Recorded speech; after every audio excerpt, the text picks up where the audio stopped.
Bien, hasta recién estuvimos repasando cómo, ya sea mediante el canal comercial o el canal financiero, la globalización, entendida como la máxima expresión del libre mercado, ¿sí? La eliminación de las fronteras entre países y cualquier otro tipo de barrera a las actividades transfronterizas, podría incrementar el nivel de bienestar de la población mundial medida en términos de consumo, ¿sí? Ya sea porque aumentan la cantidad de proyectos rentables de inversión financiados o porque aumenta la productividad promedio de las empresas, dado que se dedican a lo que mejor saben hacer, ¿sí?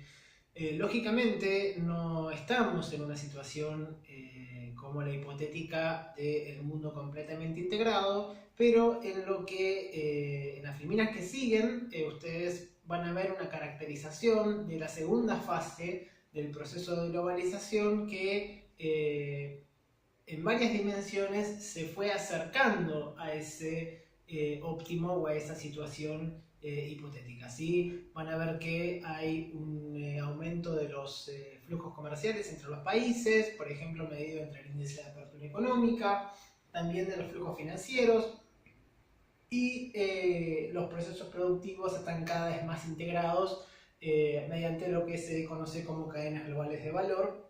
Esto último va a ser tema de clase, lo vamos a ver el día lunes, ¿sí? No voy a detenerme mucho en eso, lo pueden ver en las clases, lo pueden ver en el texto, lo vieron en otras materias. Lo único que me gustaría aclarar es algo que aparece mencionado ahí, que quizás no les resulte tan familiar, y es el punto que se hace sobre el perfil asimétrico de la posición de la inversión internacional de las economías emergentes. Eso es un rasgo, ¿sí? Característico cuando uno mira en el tercer estrato cómo es que se están gestionando los balances de activos y pasivos externos de las distintas economías. Algo que es bastante notorio es que hay muchos países en desarrollo que, más allá de que son acreedores mundiales, en el sentido de que le prestan mucho más al mundo de lo que reciben, tienen que hacer pagos de intereses hacia el extranjero. ¿Sí? Esto es bastante contraintuitivo, pero tiene que ver con el perfil de los activos y los pasivos externos.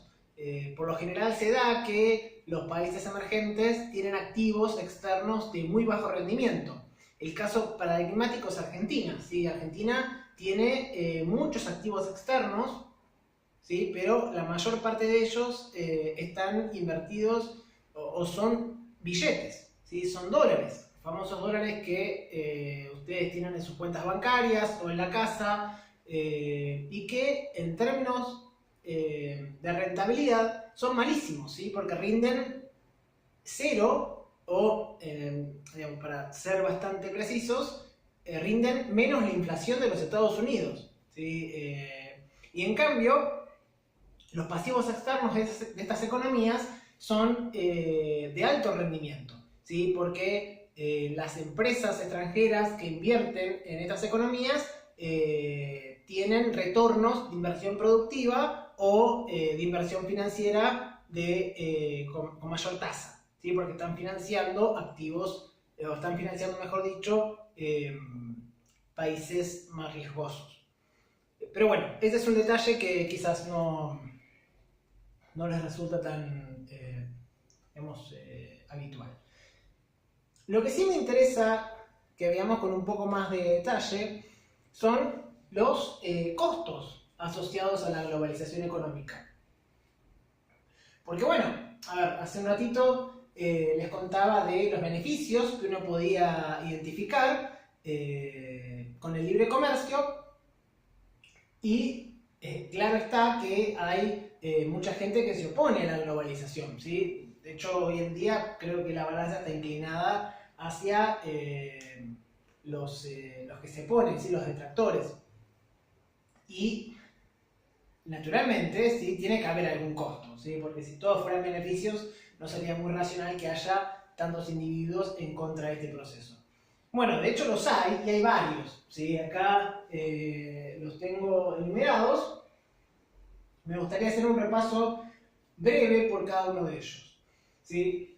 Primero, naturalmente, cualquier economía que esté más integrada a los flujos comerciales y financieros con el resto del mundo va a estar más expuesta a shocks. ¿Sí? ¿Qué es esto de los shocks? Bueno, son eventos que no pueden predecirse y que golpean a la economía. ¿Sí? Por ejemplo, cuando en Brasil hace 2 meses hubo un paro de camioneros que detuvo la actividad productiva casi por completo durante ese mes, eso tuvo un impacto directo sobre la actividad industrial argentina. ¿Sí? En ese mes y en el mes que seguía. ¿Sí? Es algo que no se puede predecir. ¿Sí? Claro está que las noticias negativas de lo que sucede con la moneda turca está teniendo repercusiones en varias economías emergentes. ¿Sí? Ese es un shock negativo. Y a medida que las economías se integran más, están cada vez más expuestas y estos shocks empiezan a ser regulares. ¿Sí? Cuando hay muchos shocks que golpean a una economía, el ciclo económico empieza a adquirir más volatilidad. Y la volatilidad no es buena, ¿sí? Para nada, porque reduce el horizonte temporal con el cual los agentes económicos toman decisiones, y eso es contrario a agentes económicos que realizan proyectos de inversión. Entonces, claramente es dañina para el desarrollo económico. Ese es uno, ¿sí? Simplemente. Después, la distribución desigual.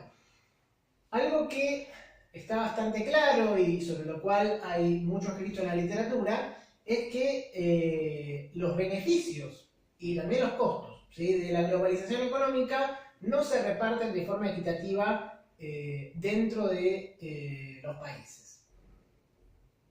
Esto obviamente abre las puertas a que haya un segmento de la población que con justicia se sienta perjudicada por los efectos de la globalización y reclame por mayor proteccionismo o directamente por una situación de autarquía. ¿Sí? Aparece esto que se llama el trilema monetarista. Bueno, y esto quizás